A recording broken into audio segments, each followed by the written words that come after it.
بسم اللہ الرحمن الرحیم۔ شروع کرتا ہوں اللہ کے نام سے جو بڑا مہربان نہایت رحم والا ہے۔ السلام علیکم ویورز، کیسے ہیں آپ سب؟ امید کرتا ہوں کہ آپ سب خیر و عافیت سے ہوں گے۔ گھر میں داخل ہونے کا اصول بھی بیان کر دیا کہ جب انسان کسی کے گھر میں داخل ہو تو اس کے لیے کیا ترتیب اختیار کرنی چاہیے۔ پہلی چیز تو اللہ نے آیت نمبر 23 میں بیان کی، ان الذین یرمون المحصنات حافلات للمؤمنات لعنوا فی الدنیا والآخرہ، جو پاک دامن عورتوں پہ غافلات یعنی ان کو پتہ ہی نہیں ہے، محسنات پاک دامن غافلات عورت کی سخت بیان کی ہے، یعنی اسے پتہ ہی نہیں ہے کہ پشاور کون سی گاڑی جاتی ہے، کراچی کا بلوچستان ملتان کا بس اسٹیشن کہاں پر ہے، ایئرپورٹ کون سی گاڑی جاتی ہے۔ میرے تمام بہنوں اور بھائیوں سے گزارش ہے کہ اگر آپ ہمارے چینل پر نئے ہیں اور جنہوں نے ہمارے چینل کو سبسکرائب نہیں کیا ہے، برائے کرم آپ ہمارے چینل کو سبسکرائب کر لیں اور ساتھ میں دیے گئے بیل آئیکن کے بٹن کو پریس کر دیں تاکہ ہماری نئے آنے والی ویڈیوز کی اپڈیٹ آپ تک بر وقت پہنچ سکے۔ چلتے ہیں عمل کی طرف۔ عورت کو پتہ نہ ہو، غافل اتنی ہو گئی یعنی وہ گھر سے باہر بے دریغ نہ نکلے۔ یہ غفلت کی تشریح کی ہے جو عورتیں کہیں کہ ہم تو برابری کے حقوق ہیں، ہم خود بیٹھ کر چلے جائیں گی، اوبر منگوائیں گی، کریم منگوائیں گی، ٹیکسی منگوائیں گی، اس طرح ہو جائے گا، اکیلی نکل جائیں گی۔ عورت اکیلے سفر کرنے کی عادی نہ ہو بلکہ محرم کے ساتھ چلے، محرم کے ساتھ ہو۔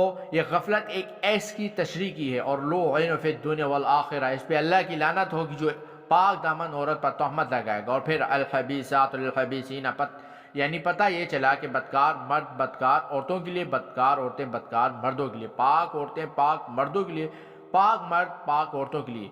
سیدنا امام ابو یوسف رضی اللہ کے سامنے ایک بندے نے سیدنا عائشہ رضی اللہ تعالیٰ عنہ کی توہین کی تو آپ نے تلوار منگوا لی، آپ نے فرمایا اس کو میں قتل کروں گا، اس نے رسول اللہ صلی اللہ علیہ وسلم کی توہین کی ہے۔ شاگردوں نے کہا کہ حضرت اس نے تو سیدنا عائشہ کی توہین کی ہے۔ آپ نے کہا قرآن کھولو، قرآن کہتا ہے پاک مردوں کے لیے پاک عورتیں، ناپاک مردوں کے لیے ناپاک عورتیں ہیں۔ اگر نبی پاک ہیں تو نبی کی بیویاں بھی پاک ہیں۔ جو پاک بیویوں کو برا کہے گا تو اس نے گویا کہ نبی کی توہین کی ہے۔ ہم کہتے ہیں نا صحابہ کی توہین گویا کہ رسول اللہ کی توہین ہے، کیونکہ تربیت تو رسول اللہ نے کی ہے۔ نہ کہتے ہیں شاگرد آپ کا صحیح نہیں نکلا، استاذ کی توہین ہے نا۔ اگر صحابہ سارے کے سارے ہم کہتے ہیں جنتی ہیں کیونکہ ان کے اعمال صالح تھے، جو کہتے ہیں نہیں صالح تھے گویا کہ وہ نبی کی تربیت پہ احتراز کرتا ہے، تو اس لیے یہاں اس کو بھی اللہ نے بیان کیا۔ پھر آگے اللہ نے رکوع جب شروع ہوتا ہے اس کے اندر اللہ رب العزت نے 37 نمبر آیت، یا ایھا الذین آمنوا لا تدخلوا بیوتنا غیر بیوتکم حتی تستخلصون، اے ایمان والو نہ کسی کے گھر داخل ہو نہ جب تک تم اجازت نہ لے لو، بیل بجا کے داخل ہوں، گھنٹی بجا کے داخل ہوں، دستک دے کے داخل ہوں۔ آج کل تو گھنٹی ہوتی ہے، بلکہ اس سے بہتر چیز آج کل کال کر کے جائیں، کسی کے گھر ایسے ہی منہ اٹھا کر نہ چلے جائیں۔ اور جی ہم آ گئے نا، اب ہمیں ٹائم دے دیں۔ لوگ اکثر یہ کہتے ہیں یہ غلط چیز ہے۔ پہلے فرمایا کہ تستانسو، پہلے کیا ہے؟ اجازت مانگنا، پھر تسلمو، پھر سلام کرنا، علی اہلہ، گھر والوں کو۔ حضور علیہ السلام کی عادت تھی، ایک آدمی نے آ کر خالی اجازت مانگی، آپ نے کہا نہیں اجازت دینی جب تک یہ سلام نہ کرے۔ ایک مرتبہ ایک نے ٹھک ٹھک کی، آپ نے کہا کون؟ اس نے کہا انا، آپ نے اندر سے 2 بار کہا انا نا، میں یہ کیا ہوتا ہے؟ نام بتاؤ میرا۔ حضرت عمر کے پاس حضرت موسیٰ عشرہ آئے تو آپ نے دستک دی، تو آپ نے پوچھا کون؟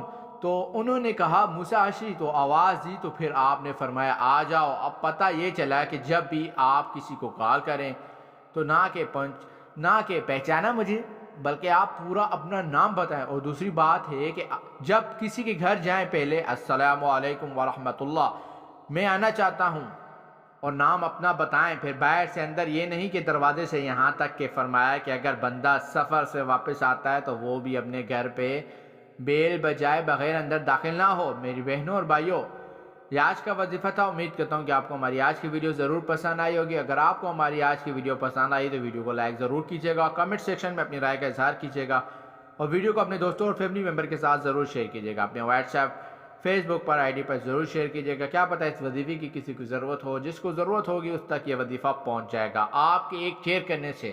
پھر ملتے ہیں ایک نئے وظیفے کے ساتھ، ایک نئی ویڈیو کے ساتھ، تب تک کے لیے دیجیے گا اجازت۔ خدا حافظ۔